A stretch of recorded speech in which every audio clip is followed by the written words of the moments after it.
নমস্কার, দেখছেন রিপাবলিক বাংলা। আপনাদের সঙ্গে রয়েছে আমি পৌলমী। শুরু করছি জেলা সদর।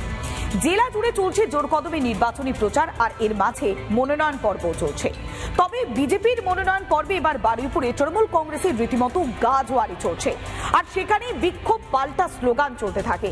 একদিকে যখন তৃণমূল কংগ্রেসের প্রার্থী আর বিজেপির প্রার্থী মুখোমুখি হয়ে যায় তাদের মিছিল, ঠিক তখনই ব্যাপক উত্তেজনার সৃষ্টি হয়। এমনকি সোনারপুর দক্ষিণের বিজেপির প্রার্থী রূপা গাঙ্গুলিকে তাকে বাধা দেওয়া হয়। মনোনয়ন পর্ব যখন চলে তখনই তাকে বাধা দেওয়া হয়। একদিকে স্লোগান, অন্যদিকে পাল্টা স্লোগান। দুপক্ষের এই স্লোগান বিক্ষোভে ধুন্ধুমার পরিস্থিতি।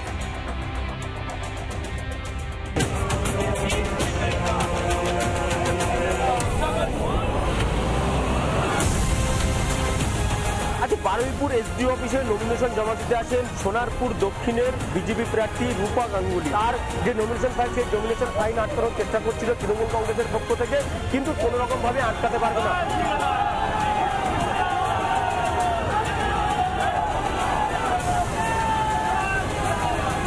সবাই জানে যে আমাদের নমিনেশন আছে, ইচ্ছে করে এখানে আটকাবার জন্য জমায়েত করে আটকে দিয়েছে। চেষ্টা হয়েছিল, পারল না। অন্যদিকে কুলতলি বিধানসভা তৃণমূলের যিনি প্রার্থী রয়েছেন গণেশ মণ্ডল, তিনি বলেছেন যে দুটি মিছিল মুখোমুখি যখন হয়েছে তখন একটি স্লোগানের সৃষ্টি হয়েছে, উত্তেজনামূলক পরিস্থিতি হয়েছে। তবে গণতান্ত্রিক দেশ, আর সবাই নমিনেশন ফাইল জমা করতে পারে। বাংলার যে গণতান্ত্রিক পরিবেশ, সেই জায়গা থেকে সর্বস্তরের বিজেপি, সিপিএম, তৃণমূল, কংগ্রেস সবাই প্রতিনিধিত্ব করবে। মানুষ যাদেরকে আশীর্বাদ করবে তারা আগামী দিন জয়ী হবে। অভিযোগ করতে যে তাদেরকে আজকে স্লোগান দেওয়া হয়েছে, না না না, এটা বাজে করবে এসব। মুখোমুখি দুটো মিছিল।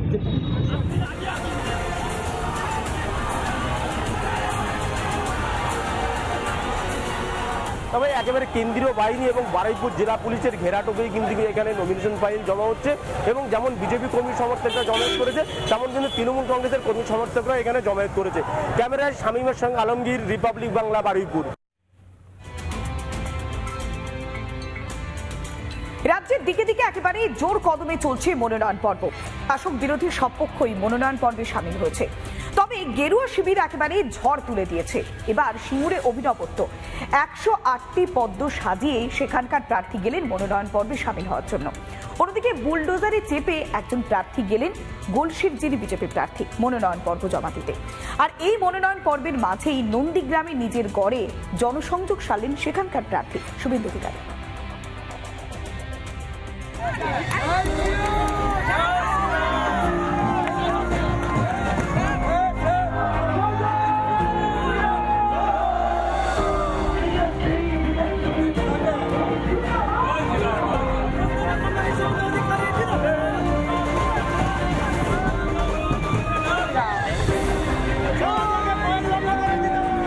মোদীজির নেতৃত্বে নতুন ভারতীয় জনতা পার্টির সরকার হচ্ছে। বিজেপি আমাকে ভবানীপুরেও দাঁড় করেছে। নন্দীগ্রামকে রিপিট করবো, নন্দীগ্রামের মতো আবার হারাবো। হেরেছে হেরেছে হেরেছে, আবার হারবে হারবে।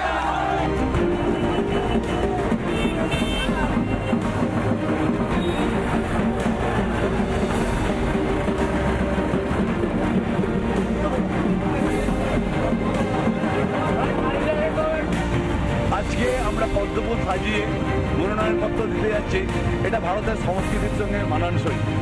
ভারতবর্ষের সংস্কৃতিতে যখন অশুভ শক্তির আগমন ঘটেছে, পরাজয় ঘটানো হচ্ছে দেবদেবীদের দ্বারা, পদ্ম তাদের সঙ্গে ছিল। আমাদের জাতীয় ফুলের নাম পদ্ম, আমাদের দলের সিম্বল পদ্ম।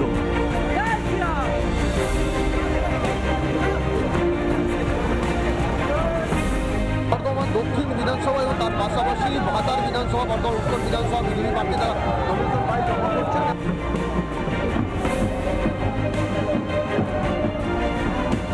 এই বুলডোজার নিয়ে নমিনেশন করতে আসা আগাম বার্তা দিচ্ছি, শাসক দল তৃণমূল মানুষকে যেভাবে অত্যাচার, হেনস্থা এবং আমাদের বাড়ি ঘরদোরগুলো যেভাবে পুড়িয়েছে, 2026 নির্বাচনে ভারতীয় জনতা পার্টি 200+ সিট নিয়ে সরকার করছে। তাদেরকে সাবধান করে দিচ্ছি, আপনারা সকলে সাবধান হয়ে যান, না হলে রুল বদল চলবে। মেয়েরা জড়িয়ে ধরছে, তারা বলছে দিদি এই লড়াইটা আপনার একার লড়াই নয়, আমাদের জন্য আপনাকে লড়তে হবে, এই রোদে আপনাকে রাস্তায় থাকতে হবে। এই তাদের আশীর্বাদই তো আমার শক্তি।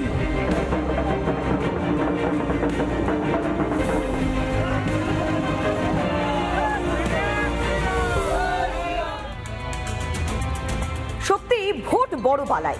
যখনই নির্বাচন আসে, যখনই প্রচার পর্ব হয়, একেবারে হই হই রব পড়ে যায়। তবে সেই মানুষগুলোর অবস্থা একেবারে সেই তিমিরে থাকে। ঝাড়গ্রামের লোধা সবর পরিবার, যারা এখনো পর্যন্ত ত্রিপলের তলায় বসবাস করছে। পানীয় জল নেই, মাথার ওপরে তাদের ছাদ নেই, নিকাশি ব্যবস্থা নেই। আর এরপরেও তাদের অবস্থাটা যখন সেই পর্যায়ে থাকে, তখন বোঝাই যায় এই যে অনুন্নয়নের ছবিটা বাংলা থেকে এতটুকু মোছে না। আর এর মাঝে জামুরিয়াতে আর ছবি ধরা পড়ল, যেখানে পানীয় জলের জন্য হাহাকার করছেন একজন বৃদ্ধ। বিজেপির প্রার্থীকে কাছে পেয়ে রীতিমতো কেঁদে ফেললেন তিনি। বারবার প্রশাসনের দরজায় করা নাড়ার পরেও এখনো পর্যন্ত মেলেনি পানীয় জল।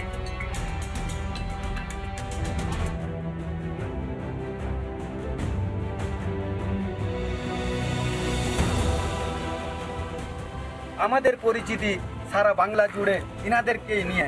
ইনাদেরকে আমরা ছাড়তে পারি না। ইনাদের মুখে হাসি কে ফোটাবে? আমরাই ফোটাবো।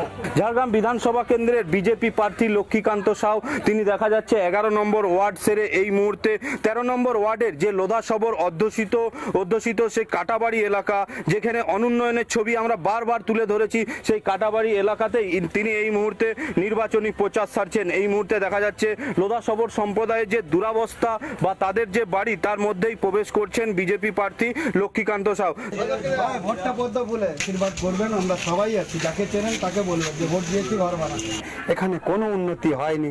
আপনারা দেখছেন ক্যামেরায় কিরকম অসহায় অবস্থায় রয়েছেন, এবং মোদিজির টাকা পাঠানো কোটি কোটি টাকা জনজাতি সমাজের জন্য, এই সমাজের জন্য, লোধা সবর সমাজের জন্য সমস্ত টাকা তৃণমূলের নেতারা আত্মসাৎ করেছেন। সরকারে আসার পর ইনাদের যাতে ভালো উন্নয়ন করে দিতে পারি, সেই আশীর্বাদটা আমি চাইছি। বিজেপির সরকার ক্ষমতায় এলে এই সমস্ত এলাকায় যেমন একদিকে নিকাশি ব্যবস্থা থেকে শুরু করে আবাসের বাড়ি, সমস্ত উন্নয়ন পৌঁছে দেবেন দোরগোড়ায়, এমনটাই আশ্বাস দিলেন।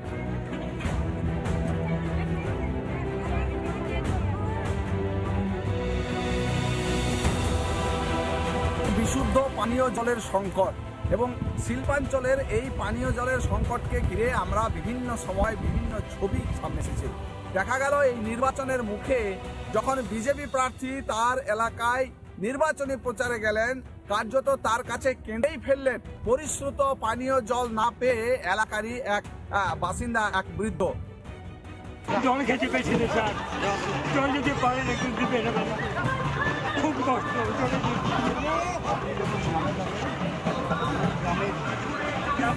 এটা একটা চেষ্টা করবেন, জলের জন্য খুব কষ্ট মানুষের।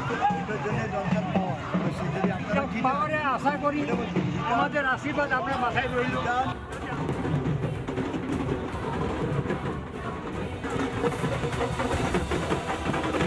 এখন আসছে দূষণ জল, এই দূষণটাকে এই সরকার বন্ধ করতে পারে না। এর আগে সরকারকে জানিয়েছেন, মানে যে সরকার তো দেখছে, সরকারকে আমরা বলেছি, প্রতিনিধিদের বলা সত্ত্বেও কোনো কাজ হয় না। পানীয় জলের যে করুণ অবস্থাটা এলাকার, তা কিন্তু এই বৃদ্ধ যে ব্যক্তি, তার যে কেঁদে ফেলা, চোখে জল পড়ার মধ্য দিয়ে যে পানীয় জলের পরিশ্রুত পানীয় জলের সংকটের জায়গাটা ঠিক কোন পর্যায়ে, তা কিন্তু এই দিন সামনে এসেছে। জল খেতে পেয়েছি স্যার, জল যদি পারেন একটু দিবে। সত্যি তো, এভাবে দিনের পর দিন বঞ্চনার শিকার হয়ে এবার আছড়ে পড়ছে স্বতঃস্ফূর্ত জনরোষ। তাই তো মুরারইতে নির্বাচনী প্রচারে গিয়ে একেবারে সাধারণ মানুষের বিক্ষোভের মুখে পড়লেন সেখানকার তৃণমূল কংগ্রেসের প্রার্থী মোশাররফ হোসেন। তবে তার আরও একটা পরিচয় রয়েছে, তিনি সেখানকার বিদায়ী বিধায়ক।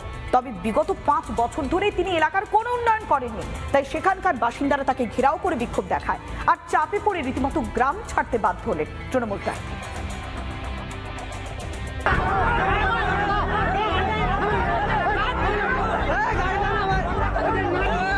তৃণমূল কংগ্রেস প্রার্থীকে ঘিরে বিক্ষোভের মুখে পড়ে শেষ পর্যন্ত প্রচারই করতে পারলেন না মুরারইয়ের তৃণমূল প্রার্থী মোশাররফ হোসেন। তিনি ফিরে যেতে বাধ্য হলেন গ্রাম থেকে। আর এই ঘটনা ঘটেছে মুরারই বিধানসভা এলাকার আব্দুল্লাহপুর গ্রামে। সত্যি এটা রাস্তাটা খুব খারাপ করতে পারলে ভালো হতো, কিন্তু আগামী দিনে আমরা বলেছি অবশ্যই আমরা ওই রাস্তাটা করে দেবো। সব মানুষের ক্ষোভ ছিল, তারা বলেছি তারা যে আপনি এটা ছাড়া পারেন, কিন্তু সকলের ক্ষোভ ন্যায্য। ভোট নিয়ে চলে গেছে, আর কোনো খবর নেই, রাস্তা ভালো, আর কোনো খবর নেই। গত 5 বছর পুজে গেল, ভোট চাইবার জন্য এসেছে, আমাদের রাস্তাটা এমন রাস্তা হয়ে গেছে, মানে মানুষ চলাচল নেই। আমরা এমএলএ সাহেবকে আমরা কথা বললাম না, ঢুকতে দিলাম না। তৃণমূলের শক্ত ঘাঁটি বলে বীরভূমের মোড়ারইকে ধরা হয়, কিন্তু সেখানে যেভাবে বিক্ষোভের মুখে পড়লেন শাসক দলের প্রার্থী, তাতে কপালে ভাঁজ পড়ছে তৃণমূল নেতাদের। উন্নয়ন গ্রামের হয়নি, গ্রামের রাস্তার হয়নি, সাধারণ লোকের হয়নি। উন্নয়ন যদি হয়েছে তৃণমূলের নেতা, মন্ত্রী, বিধায়কদের হয়েছে। আজকে সেটা জলের মতো পরিষ্কার হয়ে গেল। যেভাবে বিভিন্ন জায়গায় বিক্ষোভের মুখে পড়ছেন বীরভূমের তৃণমূলের একাধিক প্রার্থী, তাতে কিন্তু নির্বাচনের ফল নিয়ে রীতিমতো জল্পনা তুঙ্গে উঠেছে সব মহলে। বীরভূম থেকে মনোরঞ্জন চট্টোপাধ্যায়, রিপাবলিক বাংলা।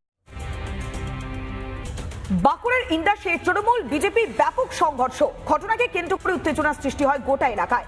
তৃণমূলের হামলার পাল্টা জবাব দিয়েছে বিজেপি, যদিও দুপক্ষের সংঘর্ষে জখম হয়েছে এক শিশু। ইন্দাস বিধানসভার ইন্দাস থানার অন্তর্গত মঙ্গলপুর পঞ্চায়েতের বিহার গ্রামে তৃণমূল বিজেপি সংঘর্ষের অভিযোগ উঠে আসে, যেটা বিজেপির পক্ষ থেকে অভিযোগ করা হচ্ছে যে বিহার গ্রামেতে বিজেপির প্রচার ছিল, সেই প্রচারে যখন তাদের গাড়ি পৌঁছায় তখন তৃণমূলের কর্মীরা তাদের ওপর হামলা চালায় এবং তাদের কর্মীদেরকে মারধর করে। এবং পাল্টা অভিযোগ তৃণমূলের পক্ষ থেকে যেটা করা হয় যে দক্ষিণ 24 পরগনা এবং পূর্ব মেদিনীপুর থেকে